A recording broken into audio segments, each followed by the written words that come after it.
2023-24 మధ్యలో విద్యా దీవెన పేరుతో వసతి దీవెన పేరుతో ఇవ్వాల్సిన డబ్బులలో పూర్తిగా ఇవ్వకుండా కొంతే ఇచ్చి ఆగిపోయింది జగన్ ప్రభుత్వం. అందులో నుంచి బకాయిలు పడిపోయినటువంటి సొమ్ములతో పాటుగా ఈ ఏడాది కాలంలో ఈ ప్రభుత్వము బకాయి పడింది. మొత్తం కలిపితే 4,500,000 కోట్ల రూపాయలు ఇవ్వాల్సి ఉంది.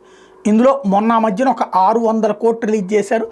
అదే సమయంలో విద్యా సంస్థలు ఇబ్బంది పడుతుండడం అది పెద్ద ఎత్తున చర్చకి దారితీస్తున్న సందర్భంలో ఇప్పుడు రెండవ విడత డబ్బులు రిలీజ్ చేశారు. 600 కోట్ల రూపాయలు ఇప్పుడు విడుదల చేశారు. మరో 400 కోట్లు త్వరలో విడుదల చేయబోతున్నట్టు ప్రకటించారు.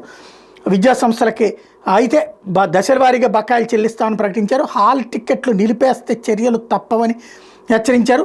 ఫీజుల కోసం విద్యార్థుల మీద ఒత్తిడి చేయొద్దని చెప్పారు. ఇది ప్రతిసారి ప్రభుత్వాలు చెప్తూ ఉంటాయి. అదే సమయంలో ఇందులో రాజకీయాలు చేస్తూ ఉంటాయి.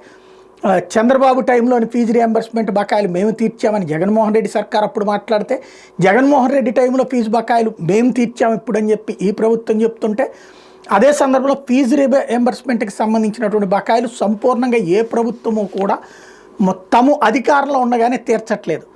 ప్లస్ ఇది అదేదో దశల వారీగా చెల్లిస్తూ ఉంటారు. ఇప్పుడు విద్యా సంస్థల పరిస్థితి ఎట్లా అయిందంటే, డబ్బులు మీరు మీ జేబులోంచి తెచ్చిపెట్టుకుంటారు, ఎక్కడి నుంచి తెచ్చిపెట్టుకుంటారు, ముందు కట్టండి, కనీసం సగమన్న కట్టండి. కట్టిన కొన్ని సంస్థలు మాత్రమే ఈ సొగానికి అనుమతిస్తారు, లేకపోతే మిగతా వాళ్ళు మొత్తం ఫీజు కట్టమంటున్నారు. కడితే ఫీజు రియంబర్స్మెంట్ వస్తే తీసుకోండి, లేదా మాకు సంబంధం లేదని చెప్తున్నటువంటి పరిస్థితి. దాంతో తిప్పలు పడుతున్నటువంటి విద్యార్థులకి ఓ చెంచాడు ఊరటిది.